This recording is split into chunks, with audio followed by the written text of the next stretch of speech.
Hello বন্ধুরা, আপনারা সকলে কেমন আছেন? নিশ্চয়ই সকলে ভালো এবং সুস্থ আছেন। বন্ধুরা, আজকে আমি আমার ছাদ বাগানের কিছু গাছপালা আমি আপনাদের কাছে শেয়ার করছি। দেখলেই আপনারা বুঝতে পারবেন আমার ছাদ বাগানের গাছগুলো কেমন এই বর্ষাকালে কেমন সবুজ এবং সতেজ হয়ে আছে। কারণ হচ্ছে বন্ধুরা, আমি বর্ষাকালে এই গাছগুলোকে অতিরিক্ত খাবার কিছু দিই না। শুধুমাত্র যেটা করে থাকি বন্ধুরা, বৃষ্টি হওয়ার পর যখন হয় না তখন আমি গাছগুলোকে কি করি, একটা নিম অয়েল আর ফাঙ্গিসাইড প্রয়োগ করি। আর গাছের গোড়ার মাটি আমি হালকা করে খুঁড়ি দিই। কারণ বৃষ্টির ফলে কি হয়, গাছের গোড়ার মাটি দেখবেন শক্ত হয়ে যায়।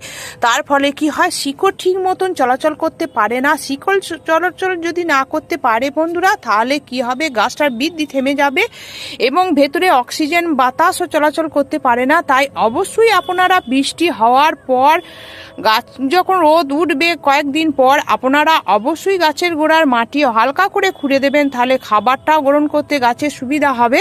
অবশ্যই এই গুরুত্বপূর্ণ কাজগুলো যদি আপনারা করেন, তাহলে বর্ষাকালে গাছ নিয়ে কোনো রকম চিন্তা ভাবনা থাকবে না। বন্ধুরা দেখুন, এই গাছটাতে আমার কীরকম অজস্র পেয়ারা চলে এসেছে, দেখতেই পাচ্ছেন। আর গাছগুলো দেখুন, বর্ষাকালের একটা গাছপালার চেহারায় একটা অন্যরকম হয়ে যায়, সবুজ সতেজ। দেখুন বৃষ্টির জলে যে কতটা রকম যে পুষ্টিগুণ থাকে সেটা বলে প্রকাশ করতে পারা যায় না। তাই অতিরিক্ত খাবার আপনারা এই বর্ষাকালে দেবেন না। কোনো রকম রাসায়নিক খাবার বা কোনো জৈব খাবার আপনারা দেবেন না। যেটা দেবেন বন্ধুরা, যদিও দেন সেটা দেবেন শুকনো খাবার। তাই ভিডিওটি ভালো লাগলে প্রচুর লাইক করবেন, কমেন্ট করবেন এবং সাবস্ক্রাইব করে আমার সবুজ বিলা ইউটিউব চ্যানেলের পাশে থাকবেন।